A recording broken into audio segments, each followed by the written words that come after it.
Welcome, ladies and gents, to another casted game. We are on Age of Empires 3. We've returned back. We have been doing quite a little bit on Age of Mythology Retold, and I have sort of been a little bit casual with Age of Empires 3 recently.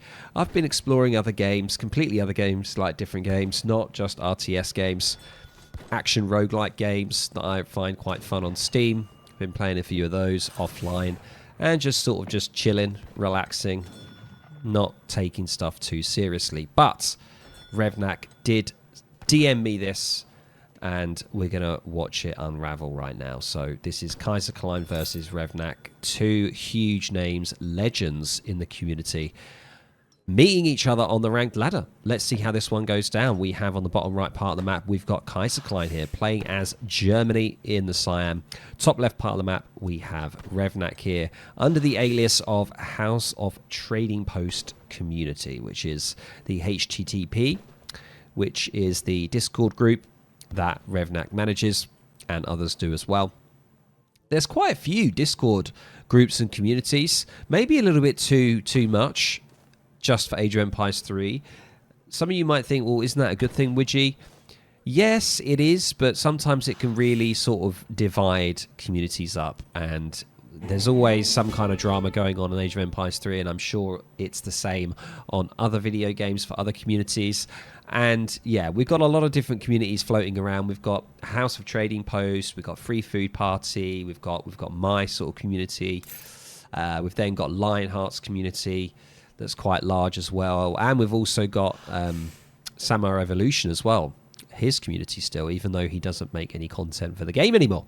But anyway, let's get back into this. Let's have a look at the decks and check them out and see what's going on.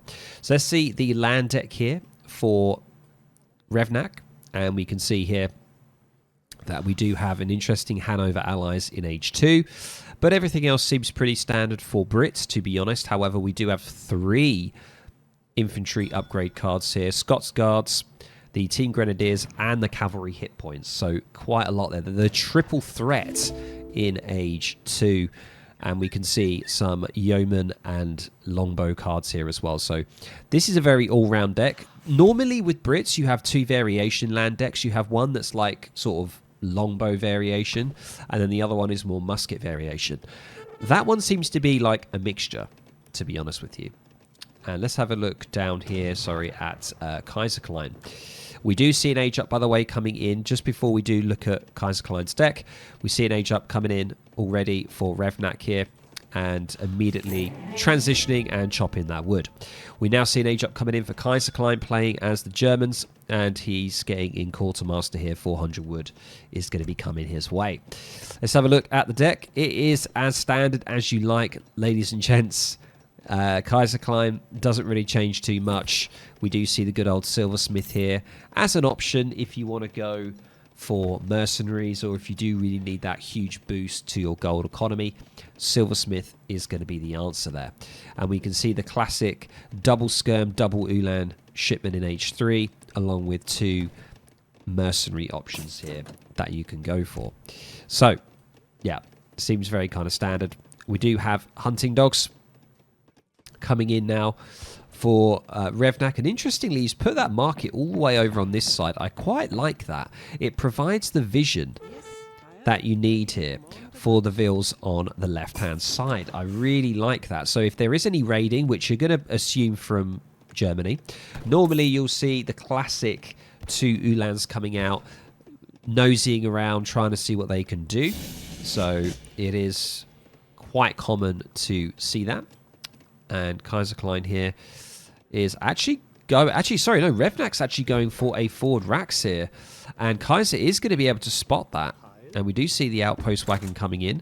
He's gone for the governor, age up of course, and immediately is also, we can see that a TP was going to be trying to be put down there, or is actually just being put down by Kaiser Klein here. So immediately going to be getting some pressure. And what is Kaiser Klein's reaction here? He's just going to go for the 3 settler wagon. He's not going to be switching that card at all for anything like crossbows or anything to try and deal with this pressure. He could potentially lose his trading post here, which is not going to be ideal. We do now see steel traps coming in immediately for Revnak. Looks like he has gone for the double back-to-back wood shipment here. 600 wood on the way. Going to be getting that other hunt in as well. Once again, very crucial to really think about steel traps. It's very, very crucial. And as well, especially if you're against a raiding kind of civ like Germany, Greatcoat is hugely underrated. Greatcoat, hugely underrated. So, going to be seeing that coming in. Kaiser Klein here, looking like he's going in now for the 700 coin. Going to be getting in out his first batch of Ulans here. Looks like he is going to be sacrificing this TP, however. The two initial Ulans going to be diving in, seeing what they can get up to. Are they going to be able to get anything here, any kind of luck? Looks like he is going to be unlucky in this instance. And is he going to be losing it? Yes, he is going to be losing that Ulan, unfortunately. And now that TP does go down, and we do now see a stable coming in on top of that for Revnak. Going to be doubling down in age 2, it seems. No sort of plan of easing up and going into some kind of semi-fast fortress for him. It looks like Kaiser Klein is potentially thinking about that. He has he is in a bit of a strange position at the moment. He really needs to get that food in. He's going to be a little bit delayed in getting into age 3. The macro isn't going to tie up perfectly here. He's going to have a slight delay. And it looks like, oh, he is going to lose a villager, which is definitely not what you want to see. At this level, folks, the tippity top of Age of Empires 3 players, you do not want to be losing a villager by any means this early on in the game. So that is going to be a real setback there for Kaiser Klein. He is still behind a little bit on food here to get him into the next stage. He's going to be ready very, very shortly here.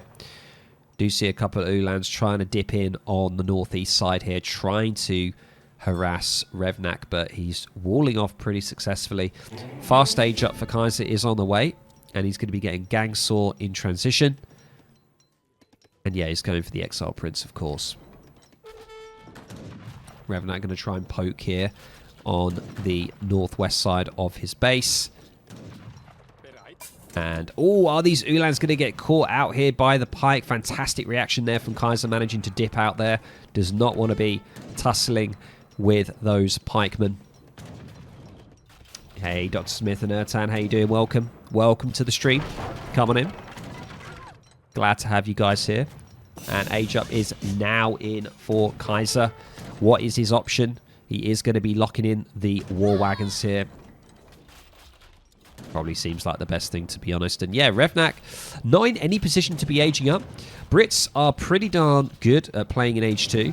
They have some serious economy behind them, and they can really just constantly pump out units, especially with this forward base here and the outpost for any of those military shipments. They're going to be coming straight to Kaiser Klein's door, and he's going to have to try and deal with it.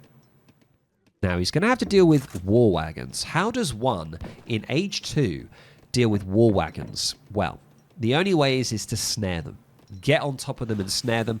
The other option is to try and use your longbows. The longbows are going to be able to get that multiplier on the war wagon. However, I must stress that we are only dealing with age 2 longbowmen here, not age 3.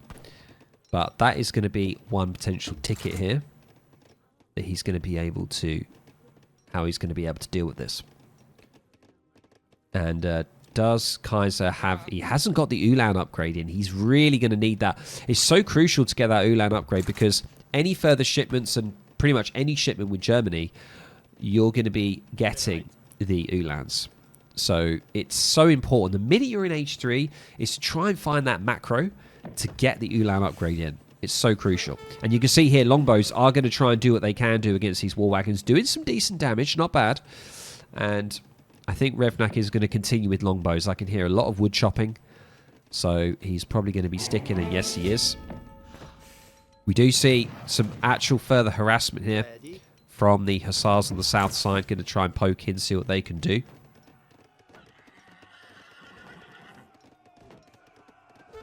And yeah, it looks like these war wagons are going to get snared, and that's exactly what I said. Very scary, especially with Hussars and pikemen, can be very scary if you can get the snare on the war wagons. That's exactly what's happening here. And just going to be further war wagons, I believe, coming from Kaiser here. No, he's going to be switching into skirms. He's just got enough population for that. He is really struggling for wood, though.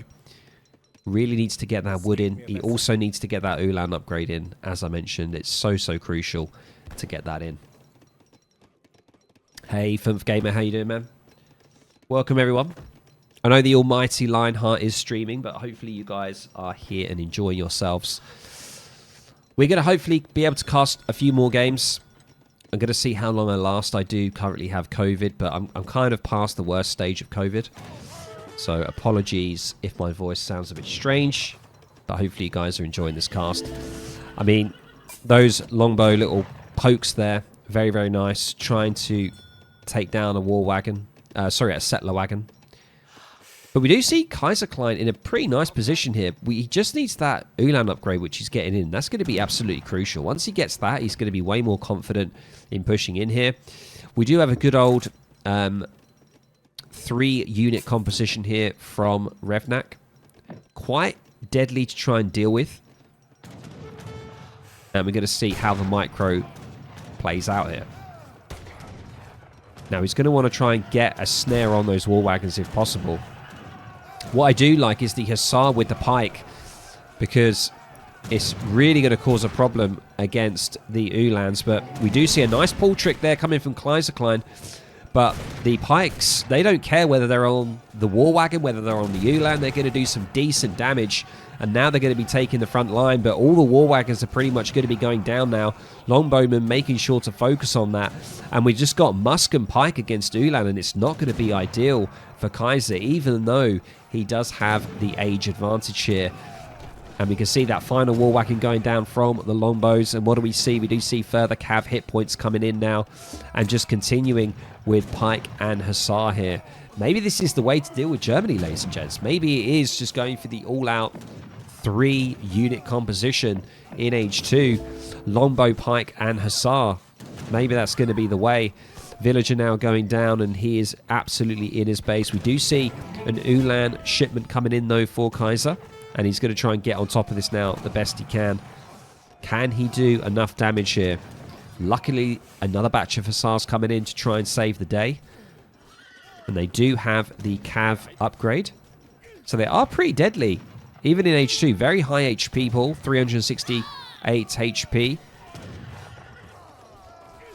And wow, they're going to absolutely clear all of this up. We do see some war wagons. Is it too little too late? Another card is now available for Kaiser.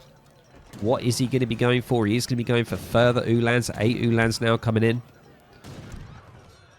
But I don't know if it's going to be enough. He's going to be losing quite a lot of eels here. Settler wagon is going to go down. That's absolutely huge. And he has got a lot of wood available, but there's not much else that he can do. And there, ladies and gents, is the GG.